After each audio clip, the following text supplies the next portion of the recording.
بسم الله الرحمن الرحيم. توكلت على الله ولا حول ولا قوة إلا بالله العلي العظيم. إخواني أخواتي، مرحبا بكم.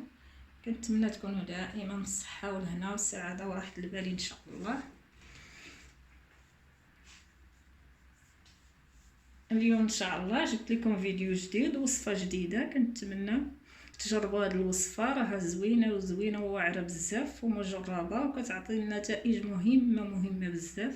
الوصفة ديال هذا البرد، ديال الزكام وديال الحساسيه وديال الكحبه اللي كيكونوا هذه هي الوقت ديالهم. اغلبيه ديال الناس مرض بالكحبه وبالزكام. كنتمنى تجربوها وتوريوها للناس باش نديو اجر كاملين ان شاء الله. راه هذه الوصفه راها فعاله بزاف ومجربه. الله ما بغيتي كاع لا كاميرا تنتيا. بسم الله على بركة الله. عندنا الليمون في هذه الوصفة. عندنا واحد 3 ديال المكونات كما العادة، دائما كنخدموا بالسنة النبوية صلى الله عليه وسلم. عندنا هنا 3 ديال المكونات اللي هو عندنا الليمون، وعندنا الليمون اللي هو النافيل، كنقولوا ليه الليمون بالمغربيه، باللغه المغربيه كنقولوا الليمون بالدارجه ديالنا المغربيه، والناس اخرين كيقولوا البرتقال باللغه العربيه كيقولوا البرتقال. عندنا البرتقال او الليمون، وعندنا العسل الحر، وعندنا الحبه السوداء. وهاد المكونات كلهم غنيين عن التعريف، وكلهم مهمين، وكلهم مكونات طبيعيين ومهمين للجسم ديالنا ومزيانين في اي فصل، اكثر في هذا الفصل ديال الشتاء. بلا ما نحتاج نعاود لكم تاني نحكي لكم على هذه الحبه السوداء. راها معروفه من زمان، وكاينه في حديث الرسول صلى الله عليه وسلم، والمدرسات النبويه كانوا كيداووا بها جدودنا من زمان، ومهمه بزاف. ودائما ما تختاركمش في الدار الحبه السوداء والعسل الحر. الليمون تا هو راه مهم في الشتاء وفي الصيف. انا الحمد لله كناكلو دائما في الشتاء والصيف وكيوفقني، ودائما مزيان المعده ومزيان المصران ومزيان الذات كلها، مع فيها الفيتامين بزاف، وفيه فيتامين سي اللي مزيان للعظام وكيقوي المناعه ومزيان الزكام. اذا على بركه الله كيفاش كنخدموا الوصفه ديالتنا. كناخذوا بسم الله نديروا هاد الليقات هما الاولين. حيت الوصفه ديالتنا ستكون نقيه. بقيت هاد الليمون كنديرو بالقشره ديالو.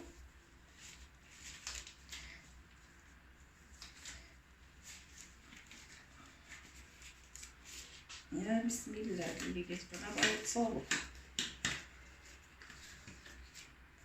نقولفاش باللي نقولفاش كنخدم الليقات. بسم الله على بركه الله. كنهز واحد الليمونه، ها هي الليمونه معنا راها طايبه. كنهز الليمونه طايبه ولا بقى فيها غير شويه ديال الماء.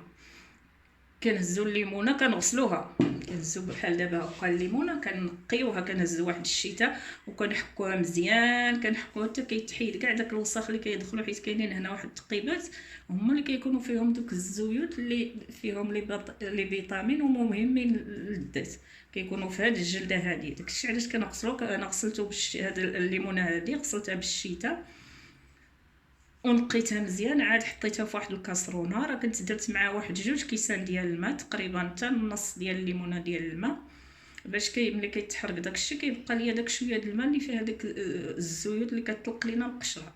هاد الليمونه راه طيبتها تقريبا واحد 20 دقيقه، درتها فوق البوطه تقريبا شي 20 دقيقه. الليمونه حبه السوداء والعسل. كنهزو هاد الليمونه دابا راه سخونه، غنهزها نقطعها هكا على النص وغادي نعصرها ونرجعها معكم.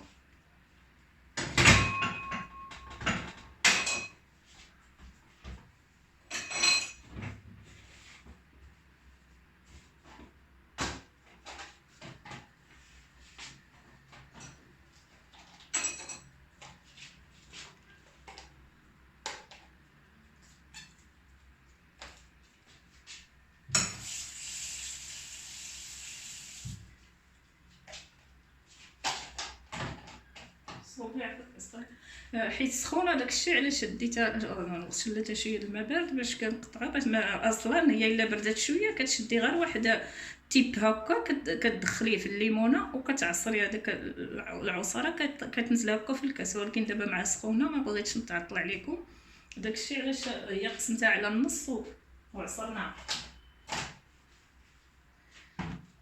هو هذا الليمون ديالنا ملي كنعصرو كيعطينا هذا الشكل هذا. كنخويو في واحد الكاس، ها هو كنخويو في واحد الكاس بحال هكا.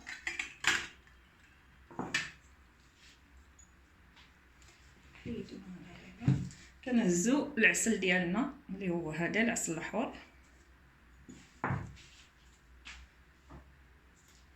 البنات انا عندي هذا العسل هذا اللي كنت صوبت معكم ديال تيكيوت، هذا ديال تيكيوت اللي كنت جبت من واحد الجبل. راه هذيك تيكيوت حتى هي مزيانه بزاف للذات، وكتعقم لينا الجسم وكتعطي المناعه وكتنقي الذات من جميع السموم. راه غير شويه، راه كنت جبتها راه عندي في واحد الفيديو عندي فيه الجبل فين جبتها وكيفاش صوبتها ودرتها مع العسل وحطيتها في هذه القرعه. وهذا راه كيبقى لك بزاف، يبقى لك حتى 3 سنين هذا العسل وما عمره ما كيخسر. وغير شويه حيت كناخذ منه غير شويه حيت هو حار بزاف. كناخذ منه غير راس المعلقه هكا ديال العسل. ها هو بقى فيه غير شويه، كناخذ منه غير راس المعلقه هكا ديال العسل غير هكا. ولكن كنزيد عليه هذا كنعمر معلقه بالعسل الحور. كنهز هذا العسل الحور هذا كنعمر به، كنزيد نقي فيه الشهد. كما كنبغي نخليه في داك الشهد ما كنحيدوش منه. المهم كنزيد كنعمر المعلقه، كنزيد نعمر معلقه، كنحرك حتى اش كيبان لكم هانتوما. كنحرك داك الليمون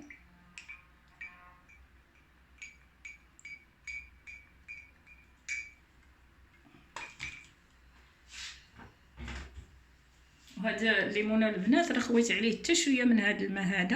هذا الماء فاش طابت الليمونه، حيت هذه الليمونه ما غتعطينيش هذا القدر كله ديال الليمون، حيت غير الليمونه وحده.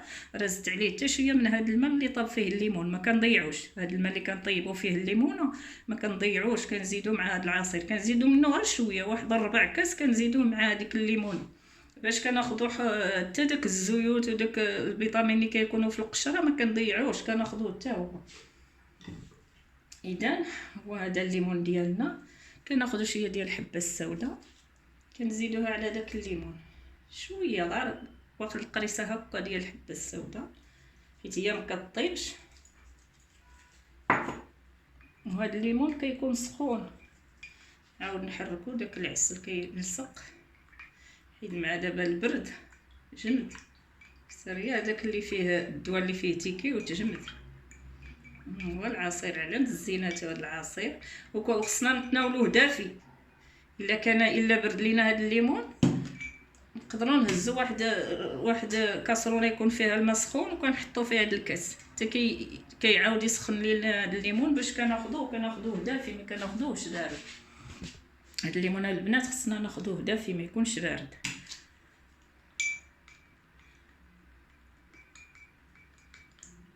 كنحركوه حتى كيطلق فيه داك العسل وديك الحبه السوداء كلهم كيطلقوا المكونات ديالهم.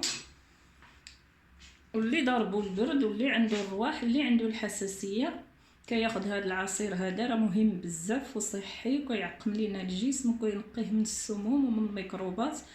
ودائما اللي شد فيه الرواح يديروا مده 3 ايام.